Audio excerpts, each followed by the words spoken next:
This Black Friday, get 6 months free when you move your WordPress sites to Kinsta. Enjoy faster load times, no stress when traffic spikes, and hosting you can actually count on. We're G2's #1 rated host for WordPress, for a reason.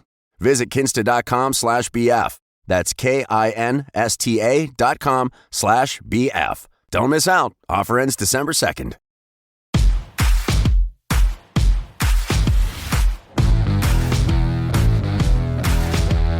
Welcome to the Dogs Podcast with your hosts, Blake Reneker, Justin Charles, and Josh All.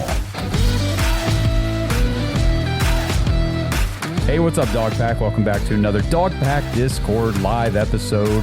Josh All, Kenny Mack is back with me this week. That's right, he was out in Vegas, if you guys remember last week for the preview show. So he wasn't here, but he was having a much better time. Kenny, we'll come over to you here in a second because I want to get some of your experience and let you talk about your trip to Vegas and all that kind of stuff. But before we do all that, I just want to remind everybody, first of all, if you're seeing my weird, awkward camera angle here on the podcast, it's because, I don't know, Discord won't let me use my real camera. So whatever. We are doing it the way we're doing it. If you want to be part of these Dog Pack Discord episodes in the future, the live shows, make sure you guys go to jointhedogs.com, become an official Dog Pack member on the Patreon page, sync up with the private Discord. And right now through Sunday night, there's a Black Friday sale going on. So go over to Patreon, go to jointhedogs.com, use code Black Friday, get 10% off your first month or your first annual membership, whichever way you choose to go. Okay, let's see. We'll let the audience fill up a little bit. We'll be talking about the 49ers game on Sunday here at home in Cleveland. Shedeur Sanders gets his second start, first home start. We are going to talk about all of it. But first, Kenny Mack, talk about Vegas, man. How was it? And it was great. Obviously, I got to go with Blake and John the previous year. What a letdown, you know. I'll tell you one thing. When the Browns win, or if any team that wins against the Raiders, first thing that happens is Raiders fans, they get to go home. We can't go anywhere, so we have to go to the Strip. So when we were there last year, everybody was kicking rocks, and it was the worst thing in the world. Well, Raider fan, Browns fan, they were super realistic. We were both 2-8 teams, and no one was going to get after each other for the game. We were more like, man, what are we going to do next year? What are we going to do with our coaches and that kind of thing? But we ended up winning, and the Strip was amazing that night. I had a blast. F1 was just tearing down, so there was a ton of people in town. It was fantastic. But I'll get back to the tailgating portion. I didn't know what to expect because we kind of went through the True Fanway last year, and they were at Mandalay Bay at one of the Mandalay pools. They had Joe Hayden and Josh Cribbs. They actually got us to go in the Palisade where a lot of the Raiders fans go. We went in there and we had a great time. We had Christian Kirksey there. Nice. They also had Kevin Mack there. We had a great time with Christian Kirksey. He was a really down-to-earth dude. And then we went back and we went and had a tailgate with the Vegas Dog Pound, and they did a fantastic job. They had hot dogs, they had shirts, everybody had a great time. But I'll be honest with you, I didn't know what to expect from the Raider fans around us. They were so super hospitable. We had a great time with them. I got some friends on Facebook now. Nice. If we ever get back that way, we're going to head up. We're going to have some, they do things a little bit different. I had a Italian sausage. It was fried up onions and guacamole. I don't know if you guys ever want to do that, but it was fantastic. Took a nice little walk down Raider Alley. Be a little intimidating when you're by yourself, but they were all super cool. And then after the game time, it was electric. The Browns won. The Raiders fans didn't take it that well. They don't know what they're doing. They got a Hall of Fame coach, but they're not getting a Hall of Fame product. And they're pretty mad about those 10 sacks. They wanted to see some offense. I'll tell you, listening to Fox Channel 5 News there, all week I heard them say they were going to whoop us, but we got to the quarterback. We got our 10 sacks, and Shedeur did enough for us to have a hell of a time. Yeah, I mean, it wasn't even close. Honestly, for as bad as the Browns have been this year, and we've been bad, I'm not going to sugarcoat it. The Raiders are terrible. Yeah. I mean, it's kind of nice to play another bad team and actually beat them, unlike the Jets. But you look at some of these other teams, some of these other franchises and fan bases, and it's like, we're not the only ones going through crap with our team. Yeah. And I feel like we're in a better spot right now than teams like the Raiders and the Jets, even though we lost to them and stuff like that. I like our position better than theirs. Not that I love our position, but I'm just saying, in relation to theirs, I would prefer ours.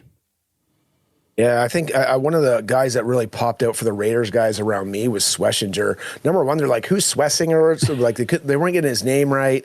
And it like when you listen to the game, and if Ashton gets up there, you felt like, man, this guy must have 20 tackles. He's in every single play. And he had 10, which was fantastic, and he was definitely a turning point in the game. But you could really tell that he stood above everybody, or as far as the rookies were concerned. And as one thing with the other than Ashton Genty, they're kind of not sure where their rookie situation is. Yeah, so Ashton was out there. Young talent. Yeah. Ashton, the Joker here in the chat, was out there in Vegas for the game as well. And he says, I was right there when Geno flipped his fans the bird. I didn't even hear about this. Was that a thing? I totally missed that. Yeah, so I was up in the 300s. If he was down lower, he would have saw it. And that was a thing. He flipped off some of the fans that were kind of booing him, jeering him. Man, that guy didn't have any time to pass the ball. No. We were 10 sacks. You got to feel pretty beat up. When someone's booing you, you're probably not going to take it too well. No, but I mean, flipping off your own fans, first year of what did he sign, a 3-year contract? I don't know, man. That's funny. I missed that. I can't believe I missed that. Okay. Yeah. So Ashton, if you are able to come up on stage and you want to, if you want to come up here and talk about what Vegas was like for you, feel free. If not, no big deal. Again, as we go along here in the episode, just like every week, if you want to come up here on stage, talk to us, ask a question, give your perspective, whatever you want to do, just get your hands up down in the audience and we will call upon you. There's two things I want to talk about real fast before we go into this 49ers game. The first, Kenny, your Movember campaign. This is the last week for it, right? Yeah, till the end of the month, November. The 30th is on Sunday. I'm doing a big Mo event. We got some awesome stuff from NFL Canada. We got some awesome stuff from the Cleveland Browns. Just got some tickets from the CFL team, the Ottawa Red Blacks. We're going to be raffling it off and raising some money. I'm at like $19.35 of my $2,500 goal. We should easily get there by the end of the month. But I'd really appreciate your support if you're watching this. One of the stigmas about men is they don't talk about things. When that happens, it ends up into bad mental, physical situations, or even suicide. If you can just pass it along and it brings someone out of some dark area or just get someone into a better area, even if they're feeling kind of mediocre, that'd be ideal, and that's a win right there. Absolutely. And then the other thing that I wanted to mention, so we talked about this. We've talked about this a little bit throughout this season, and we've kind of roughly planned doing a live watch party for one of the games, and it hasn't come, we haven't been able to do it, or something else has come up or whatever. But next Sunday, December, the 7th, when the Tennessee Titans come to Cleveland, the Dogs Podcast will be doing a live watch party from the studio for the entire game. Hey. So there we go. It's going to be, and this is something we talked, Ken, you probably remember, because we were talking about maybe doing a dog pack meetup, and I said, this is before the season, I said that Titans game could be Shedeur versus Cam Ward by that time in the season, and lo and behold, here we are, and that's what we're getting. So we are going to do a live watch party on YouTube, so make sure you guys tune in next week. Let us be your second screen experience while you're watching the game. I've got pretty strong conviction that we're going to whoop up on the Titans, and that's pretty much a guaranteed win as far as guaranteed wins go for the Browns. Yeah, oh, absolutely, man. That's a great one to pick, and that was one of the dog pack meetups. And I mean, I would see it similar to this game. Our defensive line is going to be getting after them, but we got another game to talk about, right? So that's right. So let's go ahead and start talking about this game this week on Sunday. The 49ers. So the 8-4 San Francisco 49ers are going to travel to Cleveland to face the 3-8 surging hot Cleveland Browns coming off that big win. The 49ers did open as a 6.5 point favorite, but when I checked today before the show, and maybe it's changed again, I don't know, but it went down, and it was down to just 4.5 point favorites. So the line is moving. The over-under is 37.5 points. Once again, it is below 40. But the other day when I checked, it was 40.5. So that's coming down. The Browns are plus 190 right now to win the game. The big takeaway here, like I just mentioned, the odds are continuing to move in the Browns' favor. It looks like this defense, paired with a quarterback who can actually push the ball downfield, has Vegas mildly impressed compared to how the team was performing earlier in the season. This decreasing over-under could also be attributed to the weather forecast. I don't know if you guys have looked, but you know that Cleveland football in late November and December is always very interesting. To put it nicely, right now it's calling for mid to upper 30s, windy with rain and snow showers mixed. So it's going to be a cold, wet day, at least as far as the forecast says now up there in Cleveland. Kenny, do you have any thoughts on this game before I go any further here? I mean, I can tell you from a historical standpoint, I just generally feel like whenever we've had the Niners up here, especially if it's later in the season, if you're really into San Francisco weather and it's Cleveland weather, and you know the kind of Cleveland weather where you have 4 seasons in one day, that can kind of wear you down a little bit. I don't know what the home record is. I know we lead them 13-8 overall, generally in the lifetime of the two franchises. We did beat them last time, and you got to remember, we were not heavily favored in that game, and they just did not look against our defense. So I'm hoping that's a matchup that we can really exploit. I mean, I don't know about you, and you can say it after this, did you think the Niners looked a little rusty against the Panthers? It was 20-9. It's kind of like a mess score. We're coming off a nice 24-10 win, but we're not coming off a Monday night game, and we're not traveling across the country either. So it'll be interesting how that kind of plays in overall as well. Yeah, and I will definitely talk about some of that stuff too, because those are great points, and I've got that factored into my, synopsis on how I see this game going. The 49ers, if you guys don't know, because again, it's a West Coast team, we don't follow, we're Browns fans, right? So we don't know what these other teams are necessarily going through. They've got their best defensive players right now on the IR. And it's been like that for a while. Nick Bosa, Fred Warner, I don't know how to say this guy's name, Yetur Gross-Matos, the rookie edge rusher, Michael Williams, the 11th overall pick in the draft. These guys are all on IR. They don't have them. That would be sort of like if the Browns went into a game without Myles Garrett, Carson Schlesinger, Alex Wright, and Mason Graham. We would be at a little bit of a disadvantage without those 4 guys. That's sort of the situation they're in right now. So that's a benefit for the Browns, definitely on offense. Just take a look at the 49ers defense. If you look at the metrics for the season on both teams, actually, I meant to say the Raiders. If you look at the Raiders metrics defensive-wise, and you look at the metrics for the 49ers, they're almost kind of the same because they're missing these guys. And so that's an advantage for our offense that feels pretty good about what they did last week. And if they're going to see kind of some of the same stuff, then who knows? Yeah. So before I go into some more stats and things about the game for these two teams, let's get our first person up here. Brad, always with the hand up early in the show. What's going on, Brad? Yeah. Here, let me take a sip of this drink first. Dude, I missed you for the game. Last time I was with you, there was a win. I know, brother. I know. Yeah. So, one stat I want to give you. Kyle Shanahan is 1-9 against Jim Schwartz.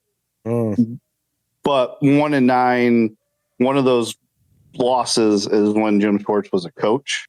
So technically 1-8 as a defensive coordinator against Kyle Shanahan. I don't know what the one win was, but against Jim Schwartz, but yeah.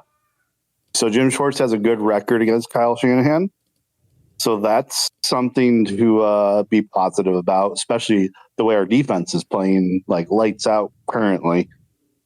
I don't like the weather. Though at the last team me and Kenny were at, the weather was kind of crappy and we did pretty well. So it was sideways cats and dogs, man. That's the way it would rain when it started off. It's the Alpha Dog uniforms not this week, but the next week it's against the Titans, and those are undefeated currently. I was looking to go with the Titans game, but unfortunately I have a prior engagement, so I can't make it. I was going to go. Well, that's a bummer. Anyways, you don't want to get out there and get all nice and cold and wet? I mean, I don't mind if it gets us a win. No. Take one for the team. I like it. Yeah, so the 49ers, I think, are in an interesting spot with us coming against us. Like you said, they played Monday. They got to travel out here, so they're probably getting here probably today, maybe to Friday, somewhere in there. So they'll have maybe a day or two of practice, because I don't know if they practice on Thanksgiving. I'm doubtful if they do. Maybe it's a short practice. But yeah, they'll probably be here Friday, get a day, maybe two of practice. So they're going to be pretty laggy. So that's something. Brock Purdy did not look good in the first half whatsoever. So that's something to look forward to. As far as their defense goes, yeah, they've been hurt, but they still have a pretty decent coverage team. So that makes me a little wary, because this was the first game we passed over 20 yards. And at times, there's been some throws that, both quarterbacks like to put in harm's way. So that, it's a factor to put in. Also, I liked how Shedeur looked on Sunday, but I want to be the sobering one that just because he looked good against the trash Raiders, he might not look as good against a great team like the 49ers. So just be wary. Just because you're happy now, the Browns have a good way to sober you up real quick. So yeah, just be wary of that. They're very good at that. I'm hopeful.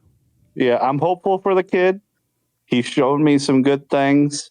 But our offense is still trash. I mean, we that screen pass to Samson was just like, their defense was burnt out, and he just took a good line, and it was towards the end of the game, and it was great. He looked fast, but you're not always going to get those type of plays all the time.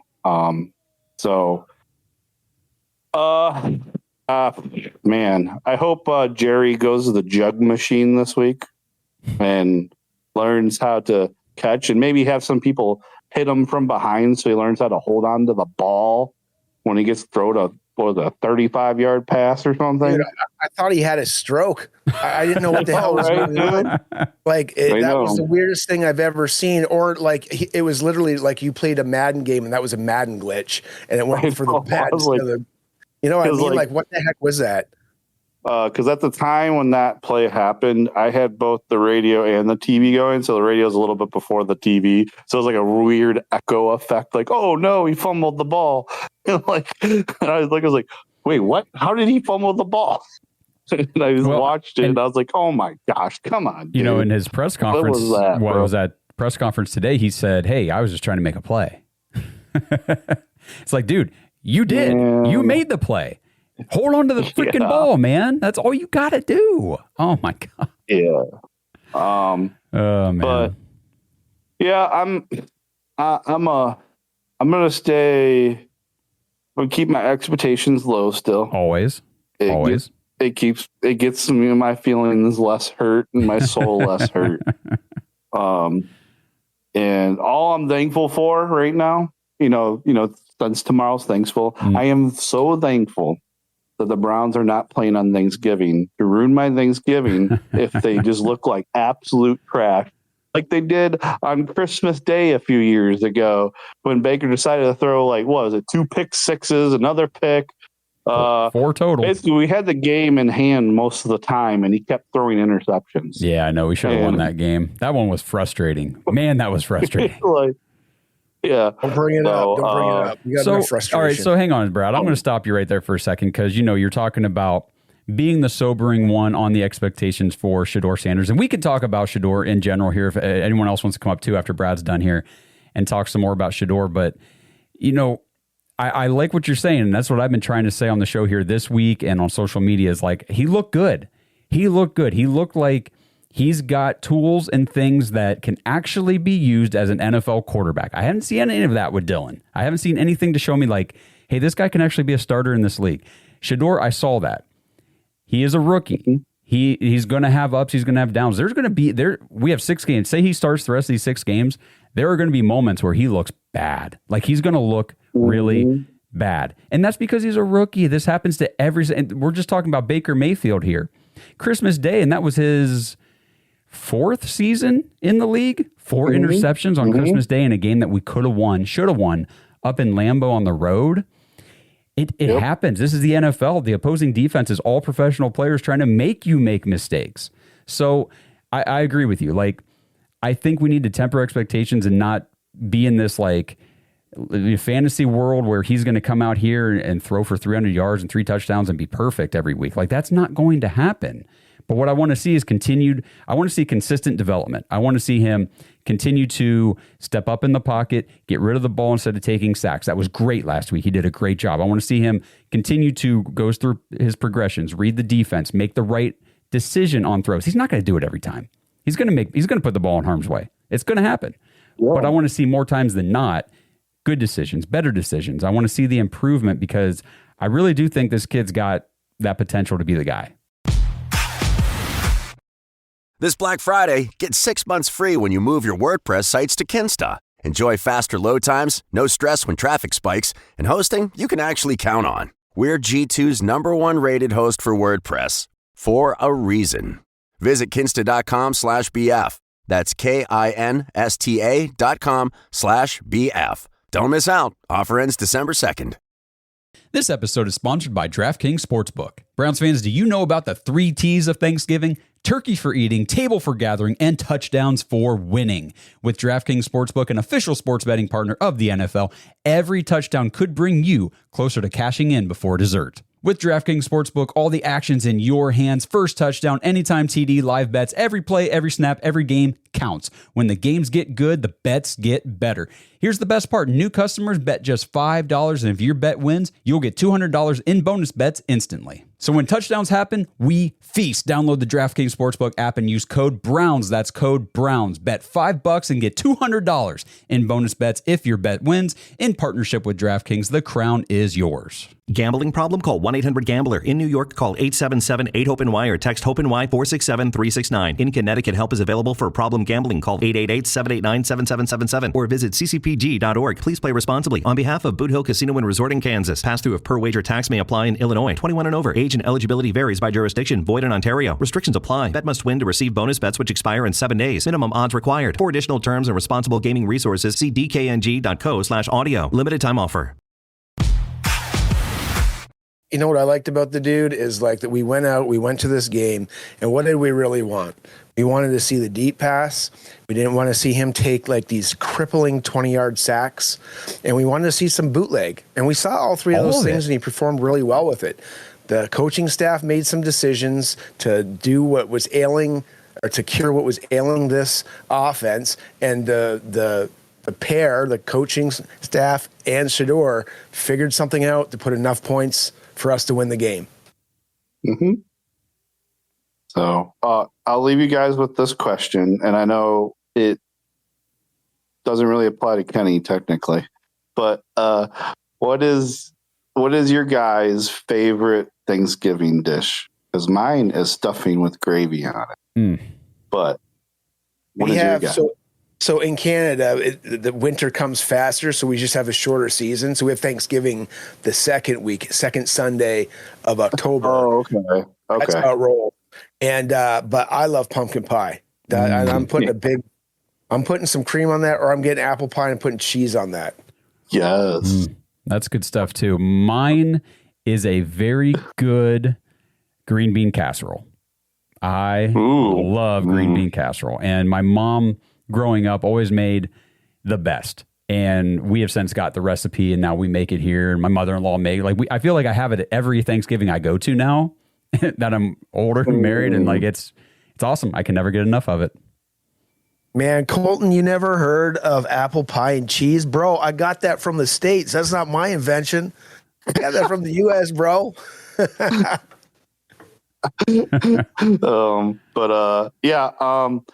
So what game are you guys watching tomorrow? Are you watching the early one, the later one? Any of them? I'll watch all of them. I mean, they'll all be on TV wherever I'm at, so for sure. Nice.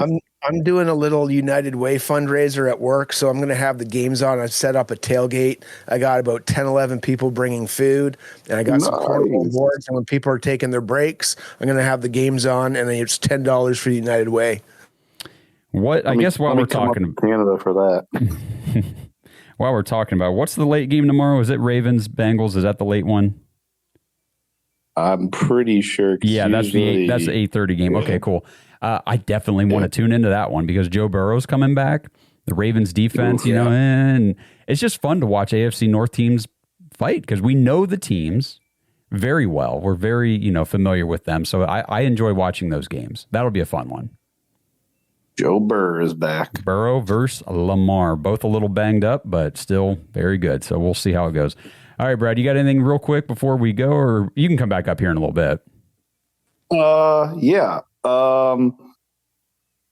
Let's see. What was I going to say? How do you guys feel about Tommy Rees's play calling after 2 weeks? I'll go back. I'll be real quick on this one. We have more points with him calling games than we do without. Now, if we had an offense that was great and he called maybe the way it is, I'd be a little different. But I'm taking a look at these PFF numbers of all our players, and the fact that we've got more points than we did previous. I'm okay with it. And I know there's a lot to be made about the Wildcat, but I don't know if you guys watched him in college. He likes the Wildcat from the goal line, especially under 5 yards. Yeah, we were talking about that in the Discord today, and I said, I don't know why people are getting upset about the Browns running the Wildcat on the goal line. It works. We've scored 4 touchdowns that way. I'm pretty sure we're 4 for 4. I don't think anybody stopped us doing it yet. I don't know. All that's a bunch of malarkey. I'm tired of hearing about it. The point of the game is to score touchdowns.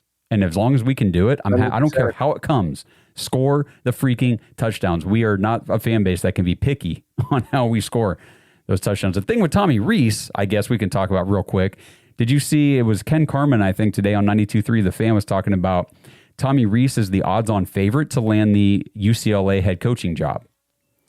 So he was the last time, too. Okay, right? So I mean, I thought we were going to lose him before we got him, and he would call a great college game. So who knows? I mean, there's enough haters. They probably say, see you later, but the guy's so new to the league, he might be worth something. You know what I mean? Yeah, and I know he's been very well regarded by some pretty significant coaches and things like that, but I don't know. My problem with the offense right now, and this is a longer conversation for another day, but if the Browns keep Kevin next year, which I'm sure they probably will, I want a new offense. I don't want Kevin's offense at all. I don't want it. I don't want this scheme. I don't want this system. I want a new person to come in here and implement their offense. I just want him to be a head coach and see what we can do because, I've talked to Jake Burns from Browns Film Breakdown about this enough. How when it's Kevin's offense and he's the one running the show, calling the plays, it's just stale. He doesn't adapt, he doesn't adjust, he doesn't change, and that's been a theme for years now. And at this point, I don't see it changing. You know what I mean? We've got enough sample size now. You had the Texans calling his plays basically. And yes, we got railroaded, and we've been railroaded ever since. Yes, good point. I'm glad you said that. Yeah, so Kenny's referring to the playoff game in 2023 when we got butchered down in Houston, and you're right, the Texans defensive players were calling out what our plays were going to be on off. They knew what we were running before we ran it. That's the kind of stuff that I just want to get away from that. I just want to go, and I've said all along, I like Kevin as a person. I like him as a coach. I just don't know offensively if he's going to be the one running the show. I can't do it anymore. On the offense, it's bad. It's just bad. Let's see. Gage says maybe bring back Alex Van Pelt. The offense hasn't been the same, has not been the same since we got rid of Alex Van Pelt. So there might be something to that. Bring him and Callahan back. Hey, I would be all for that, along with some Some new freaking players on that side of the ball. All right, so let's get back to this 49ers game real quick. If anybody else wants to come up and talk, get your hands up down there in the audience. I wanted to say this. Myles Garrett now has 18 sacks on the season. The 49ers defense has 13 combined. So he's got 5 more himself than the 49ers do. The 49ers actually have the fewest amount of sacks in the entire NFL. The Browns have the second most at 42. So that's, to me, that says like Shedeur Sanders, this is a game where you cannot take sacks against a team that doesn't get sacks. No. It's the worst team in the league getting sacks. So that's something I'm going to be watching for too. Can you take advantage of something that they do poorly? Well, and they're going to want to take advantage of the defensive line. The defensive line right now, you have the 110th rated defensive tackle at 128, and you have the 108th, right? So if we look at our interior, they're rated in the 80s, or sorry, 40, 21st, and 13th of the 81 81 positions for guard, 21st, out of 38 for centers. So we always have an advantage up in the middle, and everybody knows that, right? But that's a real advantage and a real discrepancy for us. If you're going to take advantage of the run, which Tommy Reese does, I know why you guys don't like him, because when he goes for the run on first down and it's 1st and 2, what have you seen so far? He's exactly like Kevin. He goes to the run again. Please get some play action pass, push it down the field. But the one thing I didn't notice when I looked at the passing chart is we were either between 1 and 10 at the line of scrimmage, or we had 3 bombs that were 20 yards of field. We had nothing in the intermediate of the field. In the intermediate part of the field, their linebackers are just mid. They're like 61 out of 83. You know, they've got one great safety, Brown. He's 74.4 rating, but the rest of the guys are in the 50s. Sorry, one guy's in 63. But that's something we should take advantage of with our guys and the way that, Sanders was moving. So I can't see how you don't take advantage of the play action game, and please keep doing those rollouts because they look like they were working. Yeah, absolutely. So kind of to build on what you're talking here, run through some of these stats for the two teams. Both, we've got 2 decent run defenses in this game.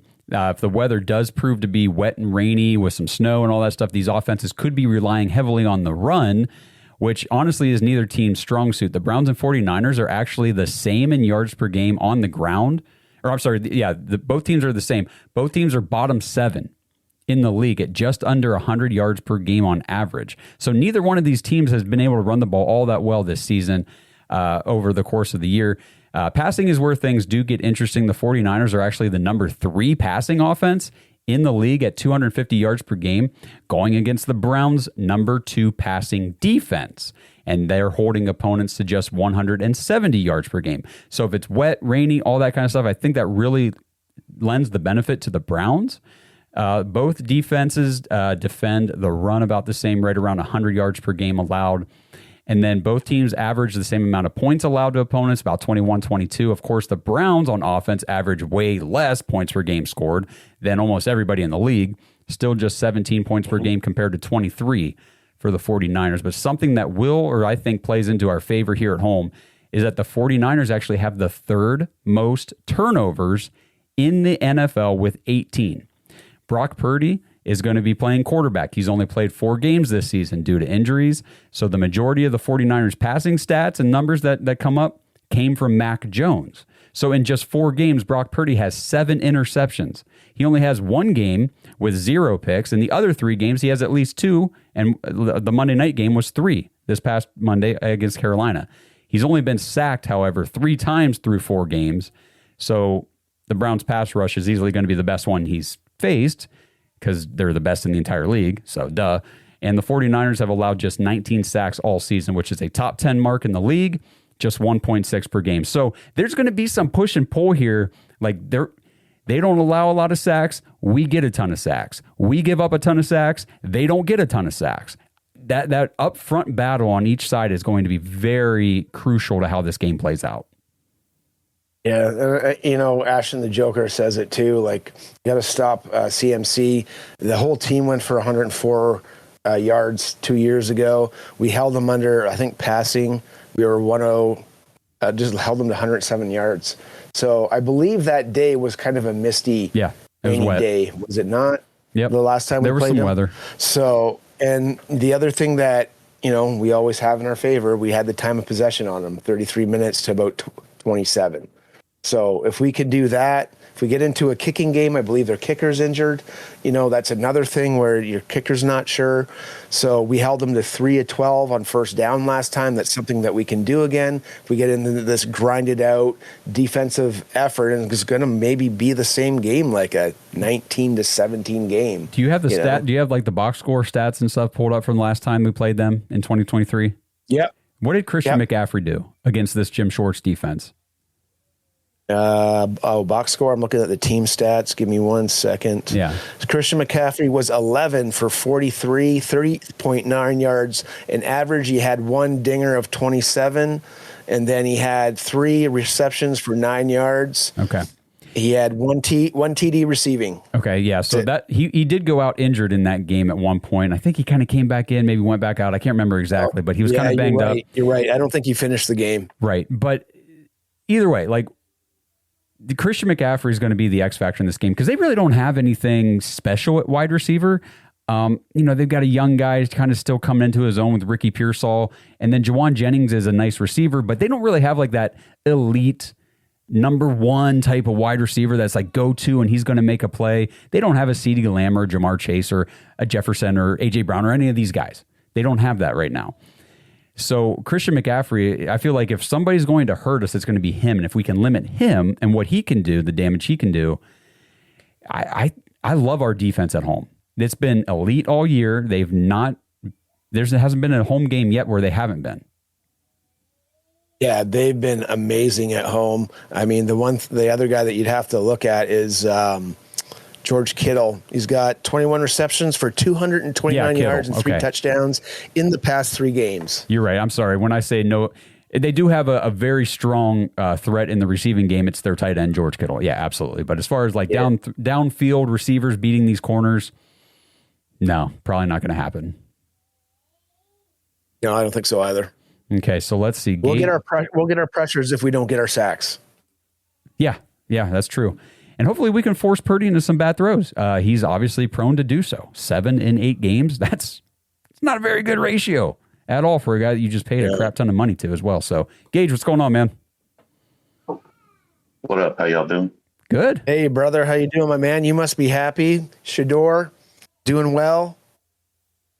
Yeah, he did about what I expected. He didn't play like great. He didn't play bad. He just played okay for his first start. That's all we've been asking for all year is just having an offense that's meh. Yeah, give me like average or, slightly below average would be better than what we've had all year at that position. Oh, yeah, compared to what we've seen all year, he's way better than what we've had. Yeah. We can actually push the ball down the field some. So... Yeah, I mean, that 52-yard rope was, man. I mean, the reaction, like Myles Garrett, like his jaw hit the ground and then, Isaiah McGuire just chest bumped him like, dude, that was sweet. It's like I was on my feet in my living room watching that throw. I almost fell out of my section. I was like, and you know what? I was so used to like throwing the ball this year. When he first launched, I was like, oh, what do you do that for? Nothing's going to happen with that. Then it's in the air, and I'm like, oh my God, I think that's going to go right. It's going to drop right in the breadbasket. Sure enough, what a play. See, and that's the thing, too. Isaiah Bond's been open on a lot of those deep routes all year. Yes. We just haven't been giving him the ball. Now, finally, we've got somebody that's not afraid to throw it down the field. Not afraid to, and sure, Josh, capable of it. Me saying that about a million times this year that he was open. Like Joe Flacco's missed him, Dylan Gabriel's missed him. Finally, someone came up and hit that kid open down the field in stride. Yeah, I saw his post on X. Yeah. I saw his post on X the other day, Isaiah Bonds, and he was like, "Thank you, God." And I'm like, "Yeah, you better be." Yeah, no doubt. But yeah. Well, yeah. So for this week, you said it's gonna be bad weather on Sunday. Well, let's see. Obviously, I want them to take the guardrails off on him more this week because obviously that's what they were doing this past week against the Raiders. Obviously, I want to see him still be on the run because that's just where he's best at, on the move, get him outside the pocket. Keep it balanced. Try to get Judkins hammering it up. And get Sampson more involved because obviously, get him the ball in open spaces. You can see what he can do. Yeah. And then, rely on Fannin. Young quarterbacks tend to rely on their tight ends. And hopefully our receivers end up finishing their routes down the field and don't stop Cedric Tillman, Jerry Jeudy. No kidding, man. Because I could see that end up turning into a turnover because they just stopped running.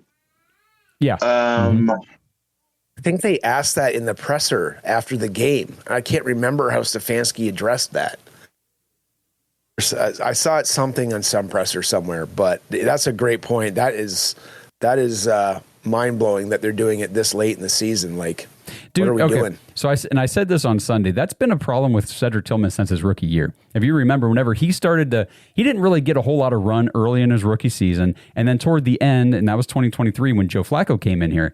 And I remember multiple times watching those games that last stretch of the season, Joe Flacco being pissed off at Cedric Tillman, doing the run your route, finish your route, go the right, like getting in his face after a play because he just either doesn't know what he's doing or he's not running the full route. And the fact that it's still happening, it's worrisome to me. And I don't understand how Chad O'Shea still has a job, honestly, with the way our wide receiver core has performed for the last 6 years.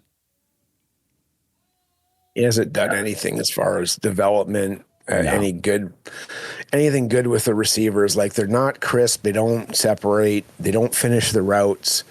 Nothing's been developed. No. And maybe the development wasn't there with the guys that they had, but there's just been no progress with that receiver core. And it's been super frustrating.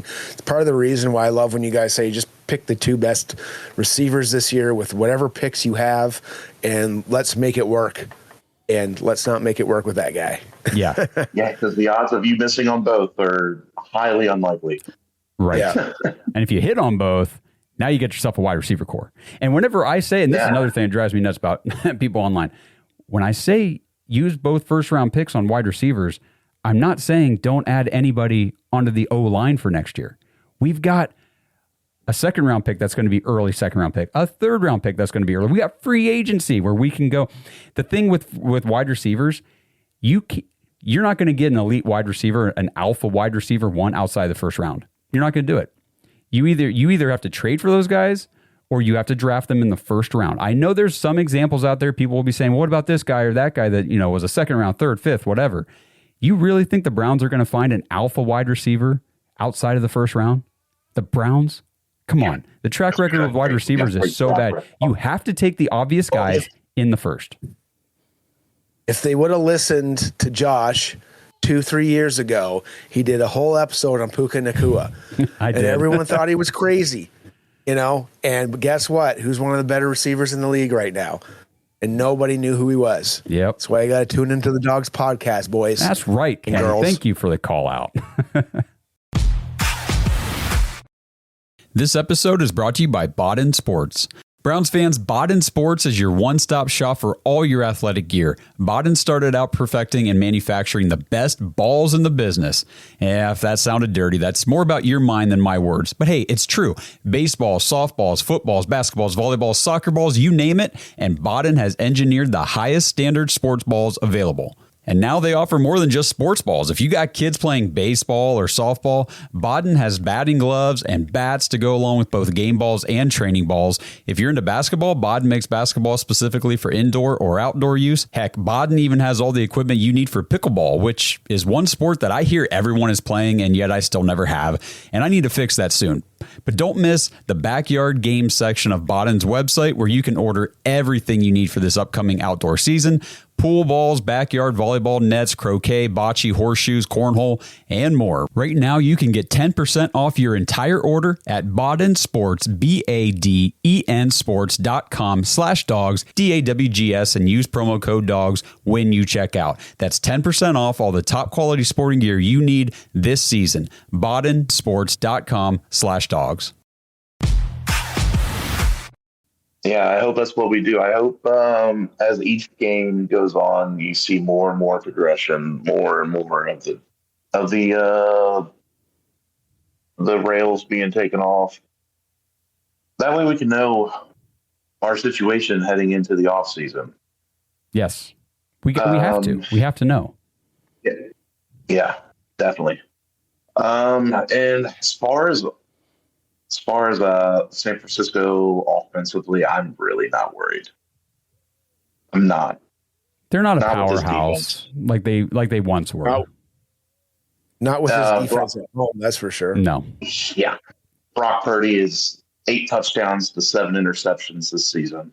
I mean, couldn't you kind of liken their offense to sort of what the Packers have? Like, they don't really have like an elite threat at receiver. They, they had a good tight end when they faced us with Tucker Kraft. They had a good running back, a decent quarterback, but we shut them down, Yeah. I mean, you take CMC out of the game. You make Brock Purdy beat you. I don't see it happening. Not against this defense at home. I'm with you, man. Like I'll get into my prediction here in a minute before we wrap it up, but I guess some high hopes this week. I Trying to be feel realistic good about this game. I'm a Browns fan. I get it. There's always a chance that we lose. I get that. I know, but I honestly, I feel good about this game.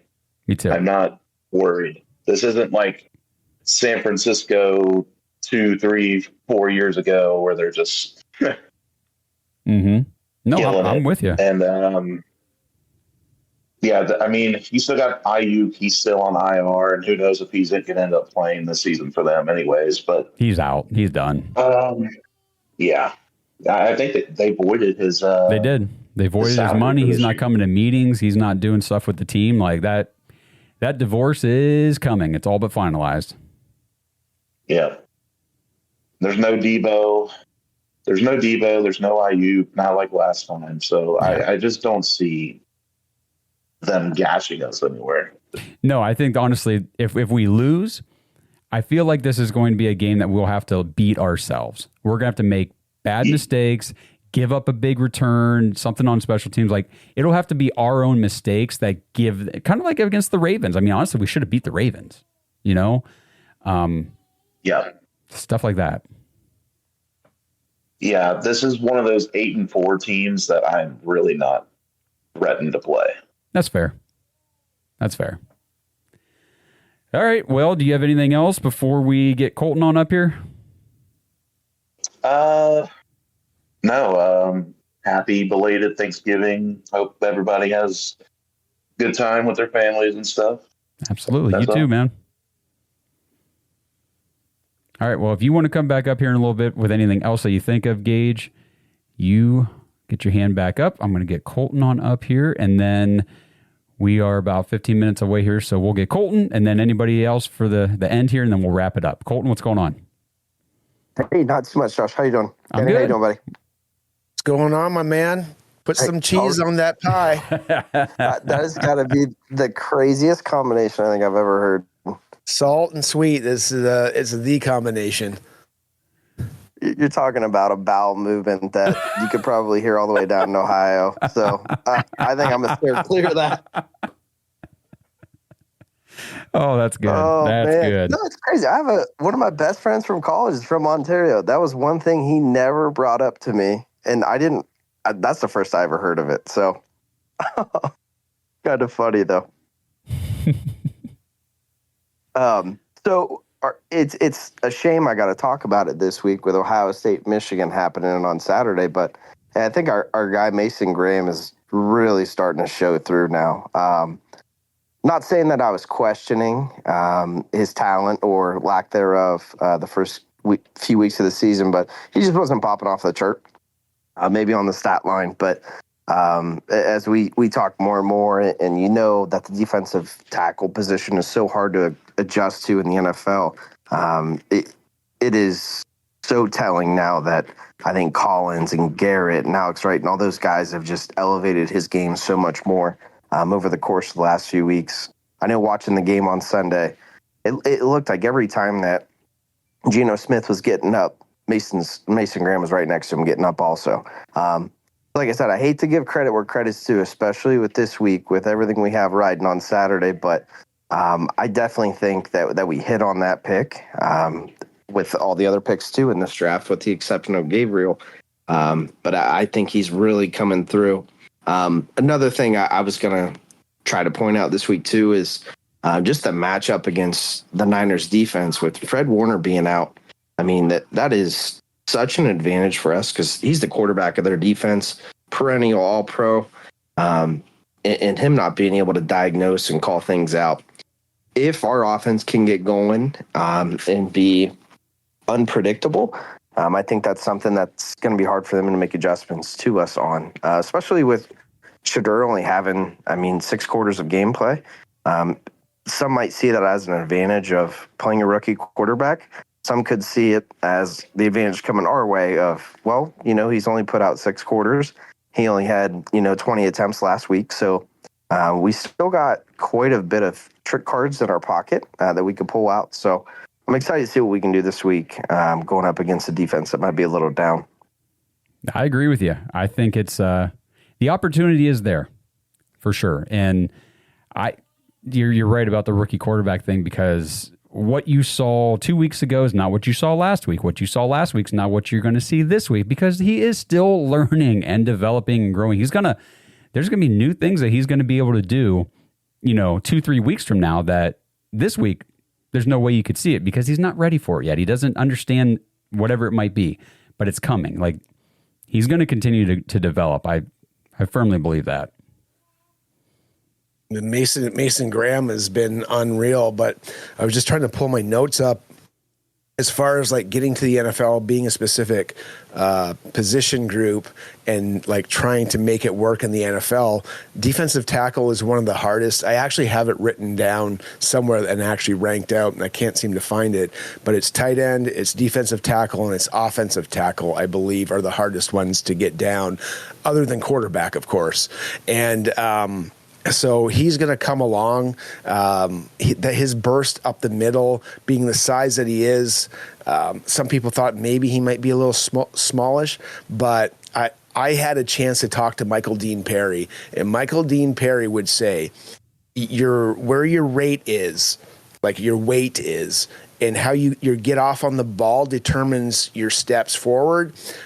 The lighter you are, or there's a lighter point that you can be where you can cross the line as fast as a running back, and you can hit with more impact. And I think they've maybe found the right size for him. Like, this is me just spitballing what may have been a transition for him, because there was a weight conversation, I believe, at the beginning of the year. And I think that's what may have worked for him. The other thing is Michael Dean Perry just said he's good, and just hasn't shown through yet. Yeah, Mason Graham has definitely been impressive, and I'm with you, Colton. It's always hard to, hand out compliments so freely to a Michigan guy, especially on this week. But he's a Brown now, so whatever. The past is the past. Water under the bridge. I just hope we can freaking beat them for once. This is getting embarrassing. Oh man, it always makes me so nervous. Yeah. Just because Ryan Day has never had their number, so I don't know. I'm nervous, and everybody keeps telling me, especially my one buddy that I work with, he is the biggest Michigan homer. But he's like, if we would have just played an FCS or a MAC school instead of playing Oklahoma and taking on a hard matchup, we'd be in the playoff rankings right now, and da-da-da-da-da. We could still lose to you guys and still make it. So I just hope we go out there and beat them by 3 scores, put the naysayers to sleep, and onward and upward to Indiana. Just use your strength in the receivers and just get it down the field and blow them out. Yeah, exactly what we didn't do last year. Yeah. Exactly. Well, that was Chip Kelly. I don't know what happened there, but Talk about a surprise. I guess I shouldn't be surprised that he got fired just because of the lack of production that they've had this year. But then again, I am surprised because I thought, maybe he learned from his mistakes and he came back and he would have done things a little bit differently moving from the college to the pro level. But he has not at all. That translation is not there. And I'm sure he's going to find his way back in college, whether OC or a head coach somewhere. But I think that was his final audition for an NFL coordinator position. Yeah, honestly, I was surprised he got that one this year. I was. It's like, okay, I mean, give it a try, Pete Carroll, but didn't work. I mean, I think you or I could have called plays for that Ohio State team after that Michigan loss and put people in a good position. They were fired up. They were ready to go. Yeah. They did not need motivated. They knew what was on the table for them. So the amount of talent they had on that team, like I said, you or I could have probably called plays and done well there. But no, it's kind of crazy. The other thing I was going to point out this week is special teams. If we can stack these special teams weeks together, whether it's making kicks, finding positive return yards with Larverdane, really, really liking what I'm seeing with him too. That's just such a phase of the game that people forget about. And maybe not us as Browns fans because it comes back to bite us week after week after week. But if we can just keep stacking these wins and Schmidt keeps knocking down kicks, I'm really excited to see where we can go the rest of the season with that side of the ball.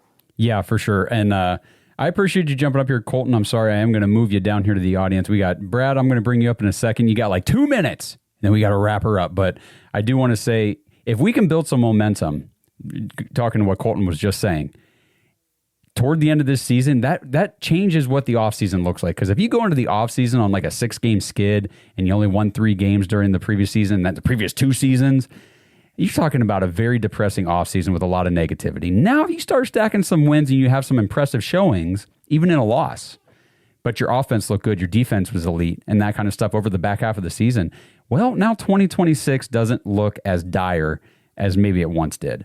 And like I always say, things change quickly in the NFL. So, Brad, what's up, man? All right. Here we go with my prediction. You ready? Oh, yeah. Let's hear it. Do it. 2-minute drive. We're down 3 points. We need 3 points to win. Shedeur drives down the field to the 35-yard line. We got 5 seconds left. We spike the ball, and then we win the game with the field goal kick, 20-17. All right, 2017. Right? I like it. Yeah, 20-17. Well, you're just making sure that was a 3-point differential, right? Yeah, 3 points. I'm just messing with you. We're gonna get that point after. Come on. I don't know. Something funky will probably happen. Who knows? All right, man. Well, I appreciate the prediction.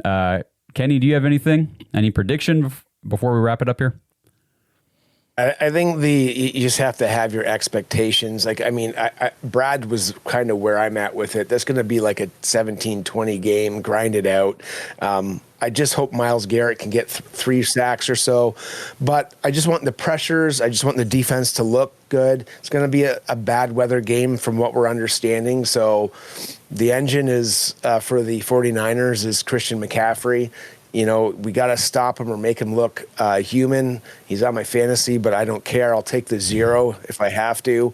And Shedeur himself, I just really want to see him do what he did against the Raiders. That's really what I want to do. I don't expect this huge jump up or anything like that. Just protect the ball, maybe hit a couple more intermediate routes because the weather's going to be bad, and just methodically get down the field and get that QBR up. No, I'm just kidding. That was your whole episode last time. Yeah. Oh my gosh. Oh, one thing I couldn't find, I just ran out of time. I think we're going to be in a lot of 12 personnel. We run it, 40% of our plays? Yeah, we lead it with 42% of our plays. I don't know how the 49ers react to that very well, but based on the backups that they're using, I'm hoping that's going to be a key to the game.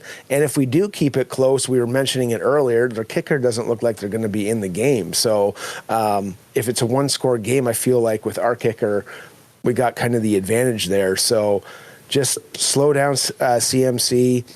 Don't turn the ball over like last week. If you take a sack, make it 3 yards, not 20, and we should be able to eke this one out. Very similar to last time, like 19-17. It'll be close. It'll come down the fourth quarter, and it'll be the same game, basically. Yeah, I don't disagree at all. So, like we mentioned earlier in the show, the 49ers did just now this week play on Monday Night Football. So they have to travel across the country on a short week to play in the early slate on Sunday. So it's essentially like a 10 a.m. game for them on a short week after lengthy travel. So with our defense at home and maybe just maybe an offense that can actually move the ball down the field just a little bit, the Browns might be able to pull out a win in this one. And I know that I have said every week that I won't be picking the Browns to win a game until they show me they can win consistently, or at least compete consistently. But damn it, guys, I believe in Shedeur Sanders, and I know that our defense at home is elite. So let's freaking go 4-8 this week and get our first back-to-back wins since... Stack them, baby. Stack them. Yeah, since late in 2023. It's been a long time. Been a long, long time. But Shedeur's already breaking losing streaks. He's already breaking streaks. I think he breaks another one for us with that defense this week. Yeah, you know what? I'll holler out to Jordan. And he came on here. I said it originally. I said, you know what? Shedeur's got some energy about him. And I do feel like it being at the game, and I put this in the Discord, that all three phases played better just because Shedeur was in there. And there was just more energy. There was more juice. There was a little bit more juice too. Browns fan at the stadium, but still not really knowing what to expect. But the players came out and they just seemed like they were more into this game. Maybe it had to do with what they saw on Raider tape. I don't know. But I just think that there's some, and it's hard to quantify to people, because even I've said it to Jordan. I'm like, energy doesn't win you games. Well, you know what? I was wrong. Well, let me say this. Did in this game. Let me say this too. All the players that you're talking about, the three phases that all look like they had more energy and all this stuff, those guys are all at practice every day, every week, all year long. So they know when they take the field on a game day, when Dylan Gabriel is the quarterback, we're going to struggle today. Because they've seen it. They've gone against it. They've watched it every single day. They got to go watch the film after every game and be like, gosh, this guy sucks. They've seen Shedeur Sanders at practice. They know what he's about. So I think there is definitely a difference. And I'll tell you what, when you play with hope and belief and that kind of energy, it is different. It really is. And that's what we're seeing. That's what we saw on Sunday against the Raiders. 100%. The defense, I can tell you for sure, they believed they were going to win that game. The way that defensive line was handling business, and it just made everybody else's life easier. Yeah, and they were almost playing as if they didn't care. Like, hey, you know what? If they happen to get lucky and break a big one here and maybe score, we don't care. We're still going to beat them. Like, that's the kind of belief I'm talking about, where you have enough, confidence in not just your ability on the defensive side, but also your counterpart on the offense to help you. Yeah. You know what? And I guess maybe that's something that Shedeur oozes when he's on the field, because I don't feel when he's on the field that he has any nervous energy. He just kind of like, things don't work out. He just kind of shrugs it off and is back to the drawing board, back to work. Yep. All right. So Gage got his hand up. All right, Gage, we'll get you up here one last time. What's up, man? I was just going to agree with you all. Like, I expect this Sunday it's going to be very loud. Yes. Very loud. You might even see a sellout. I don't know. But yeah, the confidence thing, it just everybody feeds off of that. If you've got a confident leader in your room, on your team, it's contagious, like Jarvis Landry said. Yeah. Yeah, you're right. But that weak shit in here. Yeah, that's right. But yeah, you definitely saw a difference watching the game on the energy of the team. So yeah. As long as we just take care of the ball and stuff, I think we'll be all right. I think so too. I do. All right, man. Do you have anything else real quick before we wrap it up? Nope. That's all I've got. All right, man. Well, appreciate you as always. Happy Thanksgiving to everybody out there. So tomorrow's Thanksgiving. If you're watching it today, if you're watching tomorrow on Thanksgiving or after, doesn't matter either way. Have a great weekend, holiday weekend with your friends, your family, your loved ones, everything. Enjoy some great football. Like I said the other day on the show, Thursday's a great slate for the NFL. You got the rivalry games, a lot of them on Saturday for college football. The big one is obviously the game, Ohio State, Michigan. And then, of course, Shedeur Sanders' first home start in Cleveland against the 49ers on Sunday. It's going to be a great weekend.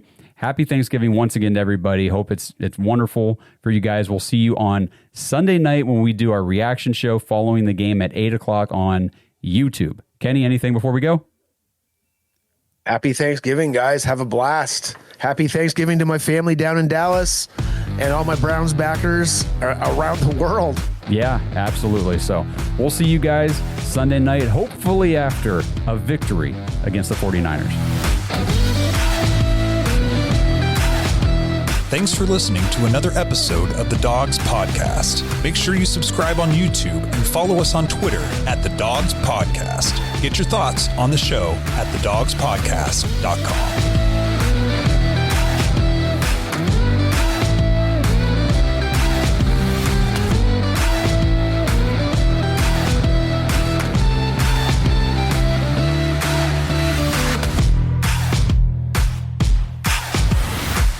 This episode is sponsored by ISSA. Browns fans, if you're into health and fitness, have you ever wondered how you could maybe turn those hobbies and your passion into an actual career? If that sounds interesting to you, then ISSA has the opportunity you've been looking for.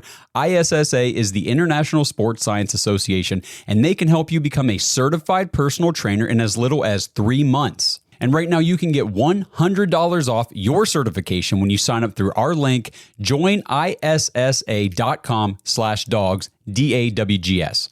Now, certifications are 100% online, self-study, and self-paced. You can study anywhere from your phone, tablet, or computer. And the final exam is open note, open book, aka piece of cake. Except you fitness nuts probably don't eat a ton of cake, so let's just call it a piece of delicious protein bar. And ISSA has the #1 job guarantee in the industry. If you get certified and sign up to be a certified trainer with ISSA, you have a job guarantee or your money back. ISSA has over 10,000 gym partners that have over 73,000 open jobs for trainers right now. And you don't need a 4-year degree or a 2-year degree. You just need your certification to qualify for these jobs. So what are you waiting for? With certification this simple, there's no excuse not to pursue your passion and become a certified personal trainer today. Get $100 off your certification at joinissa.com/dogs. You've wanted to make a change long enough. Now it's time to do something about it. That's joinissa.com/dogs for $100 off your personal trainer certification.